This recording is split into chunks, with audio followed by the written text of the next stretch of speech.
Hello everyone, welcome to skill I Q में आपका स्वागत है।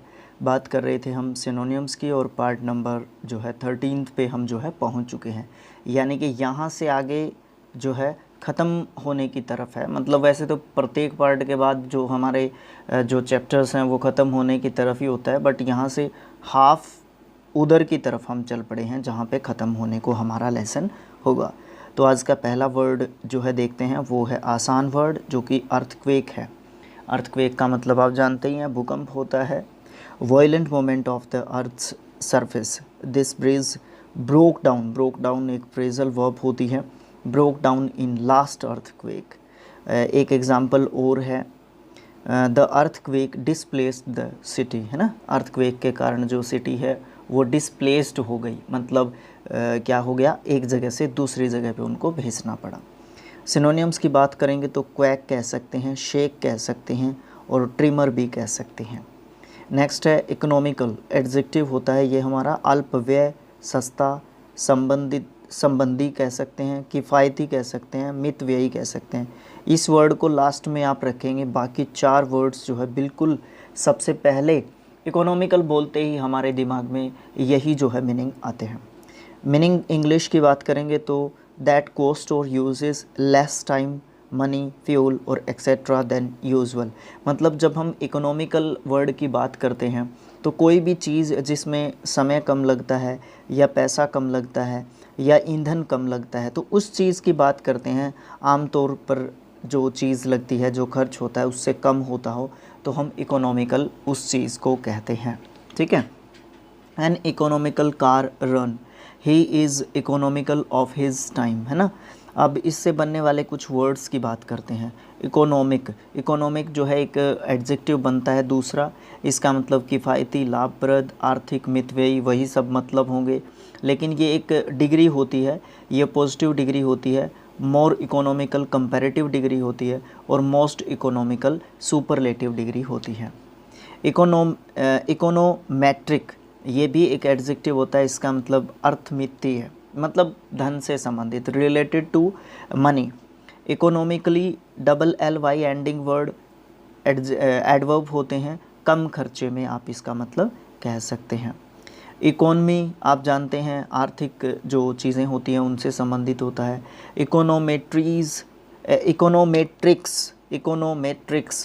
इकोनॉमिक्स ये सब्जेक्ट होता है, इकोनॉमिक्स, है ना। इकोनॉमी से ही बना है, वैसे इसका जो रूट वर्ड है ना वो इकोनॉमी है, ठीक है, इससे बनते हैं ये सारे वर्ड। इकोनोमाइज़र जो है मितव्ययी व्यक्ति को कहेंगे इकोनोमाइज़र, ER एंडिंग वर्ड और नाउन वर्ड के रूप में हम इसको जानेंगे। ये सारे नाउन वर्ड्स एक्चुअली जो हम पढ़ रहे हैं, ठीक है। और इकोनॉमिस्ट ये भी व्यक्ति ही होता है, ठीक है। तो क्या है इसका मतलब, क्या है, जो अर्थशास्त्री होता है, जो इकोनॉमिक्स के बारे में बताता है, जो पैसे से रिलेटेड जो चीज़ें बताता है वो इकोनॉमिस्ट होता है। इकोनोमाइज़र जो मतलब जो कम खर्चा करता है उस तरीके के पर्सन को हम कह सकते हैं। इकोनोमेट्रिशियन भी एक वर्ड है, बहुत कम यूज़ किया जाता है इस वर्ड का, बट ये वर्ड भी इसी से बना हुआ होता है। तो इस तरीके से हम सिनोनिम्स की बात करेंगे हम तो फ्रूजल कह सकते हैं आप, रीज़नेबल कह सकते हैं, रीज़नेबल, मोर रीज़नेबल, मोस्ट रीज़नेबल, इसका कंपैरेटिव और सुपरलेटिव डिग्री होता है। इनएक्सपेंसिव कह सकते हैं, थ्रिफ्टी भी आप कह सकते हैं, थ्रिफ्टियर, थ्रिफ्टीएस्ट जो है इसका सुपरलेटिव और कंपैरेटिव डिग्री होता है, मतलब सुपरलेटिव ये है और कंपैरेटिव ये है। एफिशिएंट नेक्स्ट वर्ड है, ये एडजेक्टिव होता है, इसका मतलब कार्यक्षम, दक्ष, कार्यकुशल, जिसको अपना काम जो है अच्छे तरीके से आता है वो एफिशिएंट है अपना काम करने में, उसके अंदर उस काम को करने की, उस कार्य को करने की भरपूर अक्षमता है, फिजिकली या मेंटली दोनों तरीके से, ठीक है। मोर एफिशिएंट और मोस्ट एफिशिएंट जो है इसके सुपरलेटिव और कंपैरेटिव डिग्री बनते हैं। बात करते हैं मीनिंग इंग्लिश की तो able to work well without making mistakes और वेस्टिंग टाइम एंड एनर्जी, मतलब अपना काम करने में सक्षम है बिना किसी मिस्टेक करने के, बिना किसी टाइम वेस्ट करने के, बिना किसी एनर्जी को वेस्ट करने के। जैसे कि our secretary is very efficient, या फिर आप ये कह सकते हैं यू मस्ट फाइंड, नहीं आएगा यहाँ पे, you must find more efficient way of organising your time, आप जो है और भी बेहतर तरीका अपना सकते हैं आपके टाइम मैनेजमेंट को लेकर।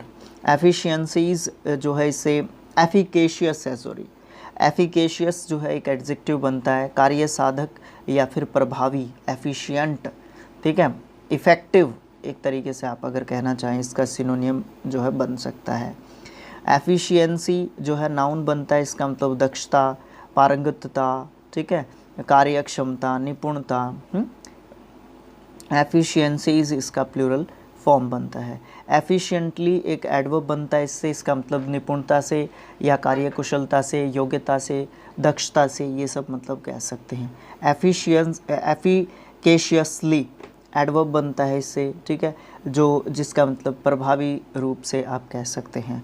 कैपेबल, प्रोफिशिएंट, कॉम्पिटेंट और पावरफुल, ये जो है हमारे एफिशिएंट के जो है एफिशिएंटली के जो है हमारे क्या बन सकते हैं, सिनोनियम्स जो है बन सकते हैं। एलिजिबल नेक्स्ट वर्ड है, उपयुक्त या योग्य आप कह सकते हैं, ये एक एडजेक्टिव वर्ड होता है। इंग्लिश मीनिंग की बात करेंगे तो having the right to do और हैव समथिंग, मतलब कोई भी अधिकार है आपको किसी भी काम को करने का, है ना, या आपके पास एक स्ट्रेंथ है किसी भी काम को करने की। In India you are eligible to vote when you are 18, मतलब इंडिया में एक अधिकार है, एक राइट है, या आप एलिजिबल हो जाते हैं, योग्य हो जाते हैं वोट डालने के अगर आप 18 साल या उससे ऊपर के हैं तो। एलिजिबिलिटी नाउन होता है, योग्यता या पात्रता, आप उस एलिजिबिलिटी को गेन कर लेते हैं जब आप 18 साल के या उससे ऊपर हो जाते हैं। कौन सी एलिजिबिलिटी? वोट डालने की एलिजिबिलिटी, आप राइट टू वोट भी आप इसको कहते हैं, ठीक है, राइट टू वोट आफ्टर 18 और 18 plus years. Fit, qualified, suitable, proper, वर्दी, ये सब जो है हमारे सिनोनियम्स आप कह सकते हैं एलिजिबल के लिए। उसके बाद जो है एमेंसिपेट, ये एक वर्ब होता है। एमेंसिपेटेड, एमेंसिपेटेड इसका सेकंड एंड थर्ड फॉर्म होता है, इसका मतलब किसी को मुक्त करना, बंधन मुक्त करना, या फिर दास्ता मुक्ति, या फिर स्वतंत्र करना किसी को, आज़ादी देना किसी को, ये सब मतलब जो है इमेंसिपेट के कह सकते हैं। इंग्लिश मीनिंग की बात करेंगे, to give somebody the same legal, social और political rights as other people, मतलब बड़ा अच्छा मीनिंग लिखा हुआ है यहाँ पे एमेंसिपेट का, ठीक है, किसी को है ना सेम जो है कानूनी रूप से जो मिलती है, एक सामाजिक रूप से, कानूनी रूप से या राजनीतिक रूप से जो भी अधिकार मिलते हैं दूसरे लोगों को, उसी प्रकार के अधिकार जो है किसी को देना, प्रोवाइड करवाना। We live in more emancipated times, है ना, women are still struggling to be fully emancipated, इससे ज़्यादा समझ में आया होगा, है ना। तो उसके बाद हम बात करते हैं कुछ वर्ड्स की, जो कि 2-3 वर्ड्स इससे बनते हैं। इमेंसिपेटिव, ये एक एडजेक्टिव बनता है, इसका मतलब बंधन मुक्त होता है। इमेंसिपेशंस, इमेंसिपेशन, इमेंसिपेशनिस्ट और इमेंसिपेटर, ये सब जो है नाउन बनते हैं। इन सभी का मतलब दास्ता विरोधी आप कह सकते हैं, मुक्तिदाता कह सकते हैं, आज़ादी, मुक्ति, ये सब मतलब हम कह सकते हैं। अब यहाँ पे एक बात ज़रूर बता दूँ मैं आपको, ये एक प्रोसेस होती है, इसमें इसको आप आज़ादी या मुक्ति आप कहेंगे, ठीक है। इमेंसिपेटर मुक्तिदाता एग्जैक्ट मीनिंग आप कहेंगे, और इमेंसिपेशनिस्ट भी आप जो है एक तरीके से मुक्तिदाता कह सकते हैं। ये एक प्रोसेस होती है, ठीक है, ये एक प्रोसेस होती है और ये उस प्रोसेस को चलाने वाले पर्सन होते हैं। सिनोनिम्स की बात करेंगे तो आप लिबरेट कहेंगे, सारे वर्ब्स हैं, ठीक है, फ्री कहेंगे, डिस्चार्ज कहेंगे, डिलीवर जो है कहेंगे, लेकिन इमेंसिपेट मैं यहाँ पे कहूँगा इन सभी वर्ड्स में से सबसे स्ट्रॉन्ग जो है वर्ड आप कह सकते हैं। नेक्स्ट वर्ड है एम्ब्रेस, ये भी वर्ब होती है, एम्ब्रेस्ड, एम्ब्रेस्ड इसका सेकंड एंड थर्ड फॉर्म होता है, इसका मतलब व्याकुल करना, लज्जित होना, उलझाना, संकट में पड़ना या बाधा डालना, ये सब जो है मतलब आप कह सकते हैं, ठीक है। नेक्स्ट जो अगर मीनिंग की बात करेंगे आप तो to make somebody feel uncomfortable और शाय, शाय मतलब शर्मिंदा, ठीक है, एक तरीके से ये कह सकते हैं हम, किसी को कंफर्टेबल फील ना होने देना, एक तरीके से ये कह सकते हैं। जैसे कि don't ever embrace me in front of my friends again, ठीक है, समझ गए होंगे आप बात क्या कहना चाह रहा है ये। या फिर दूसरे जो है सेंटेंस से भी आप समझ सकते हैं, the ministers mistake embraced the government, है ना। मिनिस्टर जो मिनिस्टर था उसकी जो गलतियां थी या जो गलती थी उसकी, उसने एम्ब्रेस्ड कर दिया पूरी गवर्नमेंट को, पूरी गवर्नमेंट को लज्जित या शर्मिंदगी एक तरीके से झेलनी पड़ी। इससे बनने वाले कुछ 2-3 वर्ड्स की बात करते हैं। एम्ब्रेस्ड एडजेक्टिव होता है, शर्मिंदा या लज्जित होना कह सकते हैं आप सबके सामने, ठीक है, एक तरीके से। एम्ब्रेसिंग एक एडजेक्टिव होता है दूसरा, इसका मतलब लज्जाजनक या परेशानी में डालने वाला या संकोचशील आप कह सकते हैं। बड़े अच्छे तरीके से मीनिंग निकाल के लेके आते हैं हम लोग, ठीक है। एम्ब्रेसमेंट, एम्ब्रेसमेंट की बात करते हैं। एम्ब्रेसमेंट, एम्ब्रेसमेंट जो है एक नाउन वर्ड होता है, मतलब MENT एंडिंग जो वर्ड्स होते हैं वो नाउन वर्ड होते हैं। इसका मतलब जो है एक ऐसी प्रोसेस जिसमें आप शर्मिंदगी महसूस करते हैं या फिर उलझन कह सकते हैं, या फिर पैसे की कमी भी आप महसूस कर सकते हैं, वहाँ पे भी एम्ब्रेसमेंट यूज़ करते हैं। वैसे बहुत कम यूज़ करते हैं इस जो है मीनिंग को दिखाने के लिए। अब फिर आप कह सकते हैं घबराहट भी महसूस करते हैं, तो उस समय पर भी हम इस वर्ड का यूज़ कर सकते हैं। सिनोनियम्स की बात करेंगे तो आप कह सकते हैं डिस्ट्रेस कह सकते हैं, फ्लस्टर कह सकते हैं। फ्लस्टर एक अच्छा वर्ड है, स्पेलिंग के हिसाब से भी इम्पोर्टेंट वर्ड है। और फ्लस्टर्ड जो है सेकंड एंड थर्ड फॉर्म होती है, इसका मतलब घबराना या घबराहट होना होता है, ठीक है। यहाँ पे लिखी हुई हैं हमने सारी चीज़ें। शेम होता है, शो अप होता है। शो अप यहाँ पे वर्ब नहीं है, ये एक फ्रेजल वर्ब है, ठीक है, शो अप, ठीक है। नेक्स्ट वर्ड है एमिग्रेशन, ये एक नाउन वर्ड होता है। TION एंडिंग वर्ड्स जो है हमारे नाउन वर्ड्स होते हैं, मतलब विदेश में जाना, देश त्यागना, प्रदेश गमन करना, ये सब मतलब माइग्रेशन के होते हैं। Migration from a one place your native country in order to settle in another, है ना। अपनी नेटिव कंट्री से दूसरी कंट्री में अपने आप को सेटल करने के लिए जाना इमिग्रेशन कहलाता है। Immigration has notably increased over the past 5 years, और अब तो बहुत ज़्यादा बढ़ रहा है, अब तो और भी ज़्यादा बढ़ रहा है। रियलिटी की बात कर रहा हूँ मैं, बहुत ज़्यादा बढ़ रहा है इमिग्रेशन, ठीक है। और इसका अपोजिट वर्ड होता है, इसका एंटोनियम होता है इमिग्रेशन, ठीक है। ये एमिग्रेशन है, वो इमिग्रेशन होता है। उसमें क्या होता है, हम दूसरी कंट्री से वापस अपनी नेटिव कंट्री में आते हैं, तो एमिग्रेशन इसका प्लूरल फॉर्म होता है। एमिग्रेंट जो कि रूट वर्ड भी होता है, ये एक एडजेक्टिव वर्ड भी होता है, ठीक है। ये उत्प्रवासी या प्रदेश जाने वाला जो है किसी पर्सन को कहते हैं, ठीक है। एमिग्रेट जो है एक वर्ब के रूप में भी यूज़ किया जाता है। एमिग्रेटेड, एमिग्रेटेड इसका सेकंड एंड थर्ड फॉर्म होता है। उत्प्रवास करना या प्रदेश निकलना या जाना, इसके मतलब होते हैं। एमिग्रेंट उस पर्सन को भी कहते हैं, उस पर्सन को कहते हैं जो जाता है, प्लूरल फॉर्म एस ऐड करने के बाद बनता है। डिपार्चर, रिमूवल, जर्नी और माइग्रेशन, इसके जो है क्या बनते हैं, सिनोनियम्स एक तरीके से बनते हैं। एमिनेंट, एमिनेंट एक एडजेक्टिव वर्ड होता है, इसका मतलब श्रेष्ठ या फिर विशिष्ट कह सकते हैं आप। इंग्लिश मीनिंग की बात करेंगे तो फेमस एंड इम्पोर्टेंट कह सकते हैं, जैसे कि एन एमिनेंट साइंटिस्ट, यानी इम्पोर्टेंट जो साइंटिस्ट है। जैसे कि several eminent scholars number among my friends, है ना। बहुत मतलब कुछ विशेष जो स्कॉलर्स हैं वो मेरे जो है फ्रेंड्स भी हैं। कुछ जो स्कॉलर्स हैं ना, उनमें से कुछ मेरे दोस्त भी हैं, ठीक है। तो वो श्रेष्ठ जो स्कॉलर हैं उनमें से कुछ मेरे दोस्त भी हैं। अजीब सा एग्जाम्पल लिख लिया हमने, है ना। एमिनेंटली एक एडवर्ब बनता है, इसका मतलब असाधारण रूप से या उत्कृष्ट रूप से कह सकते हैं। एमिनेंस एक नाउन वर्ड बनता है जिसका मतलब प्रतिष्ठा, ठीक है, ऊंचा स्थान, टीला, महानता, उत्कर्ष, है ना, ये सब मतलब कह सकते हैं। एमिनेंसीज इसका प्लूरल फॉर्म जो है बनता है। नेक्स्ट है हमारे सिनोनियम्स जो है क्या हो सकते हैं, फेमस हो सकते हैं, इलस्ट्रियस हो सकते हैं, इम्पोर्टेंट हो सकता है, रिनोन्ड हो सकता है, प्रोमिनेंट भी जो है हो सकता है सिनोनियम। नेक्स्ट वर्ड है इनॉर्मस, इनॉर्मस होता है विशाल, बहुत बड़ा, ठीक है। इंग्लिश मीनिंग की बात करेंगे तो वेरी बिग और वेरी ग्रेट। एग्ज़ाम्पल के तौर पर अगर कहना चाहें तो ग्रेट जो जर्मनी है वो प्रोड्यूस करता है enormous qualities of coal, iron and steel.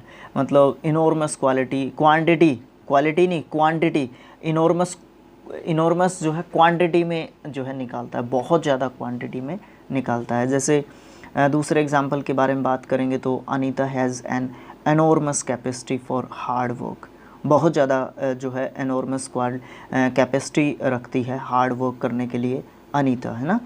उसके बाद एनॉर्मसली एडवर्ब बनता है बहुत अधिक या फिर विपुलता से, है ना। एनॉर्मिटी नाउन बनता है, ITY एंडिंग वर्ड्स हमारे नाउन वर्ड्स होते हैं। भयावहता, डर जिसमें लगता है, नृशंसता, महापाप, दुष्टता, नीचता, ये सब जो है मतलब हम कह सकते हैं। सिनोनिम्स की बात करेंगे तो गिग्नेटिक एक अलग सा वर्ड है, इसका मतलब अति विशाल, विराट, लंबा चौड़ा, ये सब मतलब गिग्नेटिक के कह सकते हैं, ठीक है। प्रोडिजियस कह सकते हैं आप, वास्ट कह सकते हैं, ह्यूज कह सकते हैं, इमेंस भी कह सकते हैं, ठीक है। तो ये सब मतलब जो है हम कह सकते हैं इनॉर्मस के सिनोनिम्स के रूप में। फिर है एंथुजियास्ट। सबसे पहले तो प्रोनाउंसिएशन बहुत इंपॉर्टेंट है इस वर्ड की।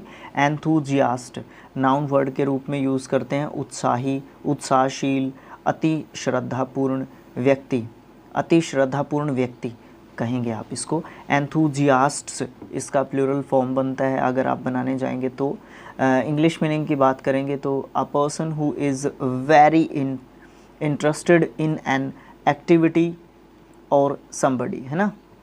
मतलब कोई भी व्यक्ति, एक ऐसा पर्सन, ये एक तरीके से क्वालिटी होती है किसी भी पर्सन की, वो बहुत ज़्यादा मतलब उतावला रहता है एक तरीके से, उसके अंदर एक अलग सी एनर्जी का संचार होता है जिस समय पर उसकी जो क्वालिटी होती हैं किसी भी काम के प्रति करने की, और सबसे पहली बात तो वो बड़ा इंटरेस्ट दिखाता है, ठीक है।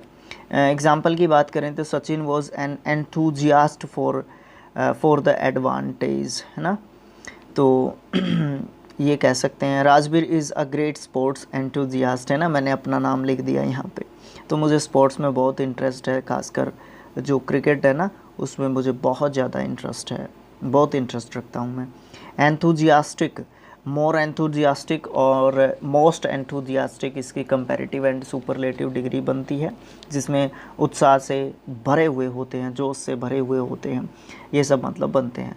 एंथुजियास्टिकली एडवर्ब बनता है जिसमें मतलब उत्साहपूर्वक या उत्साह से, जोश से, उमंग से, ये सब मतलब कह सकते हैं। सिनोनिम्स की बात करेंगे तो डिवोटी, सपोर्टर, फॉलोअर और लवर आप एक तरीके से कह सकते हैं। बहुत आसान सिनोनिम्स है, कभी नहीं पूछे जाएंगे। एंथुजियास्ट पूछा जा सकता है, स्पेलिंग के हिसाब से भी इम्पोर्टेंट जो है वर्ड हमारा है। इरेप्शन, प्रोनाउंसिएशन इम्पोर्टेंट है।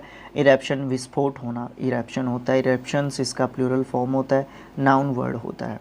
A sudden very loud noise जो है इरेप्शन होती है, जैसे कि the eruption of a volcano is spontaneous. यहाँ पे स्पॉन्टेनियस एक एडजेक्टिव वर्ड है, इसका मतलब स्वाभाविक या फिर स्वैच्छिक, अपने आप से जो होने वाली चीज़ होती है वो स्पॉन्टेनियस जो है होती है।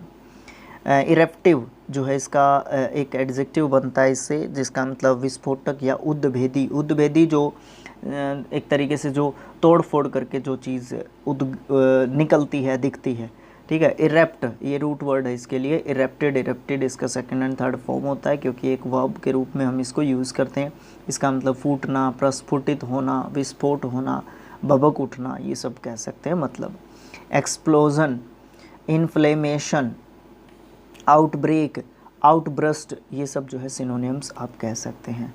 एक्सेग्रेट ये एक वर्ब होती है। एक्सेग्रेटेड, एक्सेग्रेटेड इसका सेकंड एंड थर्ड फॉर्म होता है, इसका मतलब बढ़ाना, अतिरंजना करना, ठीक है। किसी भी चीज़ को और ज़्यादा, चाहे वो लड़ाई हो, चाहे वो आग जल रही हो, उसको और ज़्यादा बढ़ाना एक तरीके से मतलब एक्सेग्रेट होता है, उत्साह देना, ठीक है। To make something seem larger, better, rose etcetera than it really is. मतलब कोई भी चीज़ या तो आप पॉजिटिव में या नेगेटिवली आप किसी भी चीज़ को बढ़ा रहे हैं, ठीक है। पॉजिटिवली भी हो सकता है, दोनों जगह पे एक्सेग्रेट वर्ड को यूज़ करते हैं। आप नेगेटिवली किसी को बढ़ा रहे हैं या पॉजिटिवली किसी चीज़ को बढ़ा रहे हैं, दोनों जगह पे यूज़ किया जा सकता है। Don't exaggerate, I was only 2 minutes late, not 20, ठीक है। यहाँ पे इसको नेगेटिव रूप में यूज़ किया गया, भाई और ज़्यादा मतलब लड़ाई मत करवा हमारे बीच में, मैं सिर्फ 20 ही मिनट लेट हुआ हूँ, ऐसे रिएक्ट मत करवा कि मैं यहाँ पे 2 घंटे लेट हो गया हूँ। The problem have been quality greatly, greatly exaggerated, है ना, यहाँ पे भी नेगेटिवली इसको यूज़ किया गया है। इससे बनने वाले 2-3 वर्ड्स की बात करते हैं। एक्सेग्रेटेड एक एडजेक्टिव बनता है, अतिशयोक्तिपूर्ण मतलब किसी भी बात को बहुत ज़्यादा बढ़ा चढ़ा के बताना। एक्सेग्रेटली इसको सिर्फ नेगेटिव मीनिंग में ही यूज़ करेंगे आप, ठीक है। उसके बाद ये भी नेगेटिव मीनिंग में ही यूज़ करेंगे। एक्सेग्रेटेडली एडवर्ब के रूप में यूज़ किया जाता है, अति नाटकीय पूर्ण ढंग से या अतिशयोक्तिपूर्ण तरीके से या ढंग से। एक्सेग्रेशन नाउन वर्ड होता है, अत्युक्ति या अतिशयोक्ति या अतिरंजना मतलब किसी भी बात को बढ़ा चढ़ा के कहना। और अगर आप इसके साथ एस लगा देंगे तो इसका प्लूरल फॉर्म बन जाता है। सिनोनिम्स की बात करें तो एम्पलीफाई कह सकते हैं, एम्पलीफाइड जो है एम्पलीफाइड जो है इसका सेकंड एंड थर्ड फॉर्म होता है। मैग्नीफाई उसका भी मैग्नीफाइड होता है। एनलार्ज्ड इसका सेकंड एंड थर्ड फॉर्म होता है। तो thanks for watching, thank you so much. और स्किल IQ एजुकेशन को सपोर्ट करें क्योंकि ज़रूरत है स्किल IQ एजुकेशन को सपोर्ट की। और सबसे ख़ास चीज़ जिसकी ज़रूरत है वो है हमारे व्यूज़। आप खुद देख सकते हैं चैनल पे विज़िट करके कि व्यूज़ कितने का आते हैं और हम कितनी मेहनत जो है कर रहे हैं यहाँ पर, ठीक है। तो वो भी हमें एक जो है बूस्ट अप करेगा हमें, ठीक है। एक तरीके से जो व्यूज़ होंगे, जो अब आपको पता है कि इकोनॉमिकली स्ट्रॉन्ग होने के लिए और ज़्यादा बेटर करने के लिए चीज़ों को क्या चाहिए होती है, टेक्नोलॉजी की भी ज़रूरत होती है। और फ्री में हमें कोई भी टेक्नोलॉजी का कोई भी आइटम हमें प्रोवाइड नहीं करवाएगा, ठीक है। तो इसी नोट के साथ आप समझ गए जो मैं कहना चाहता हूँ, ठीक है। तो इसी नोट के साथ आपसे विदा लेते हैं, मिलेंगे नेक्स्ट पार्ट में। Thanks for watching, thank you so much. और नेक्स्ट पार्ट होगा हमारा 14th पार्ट। तो थैंक यू सो मच।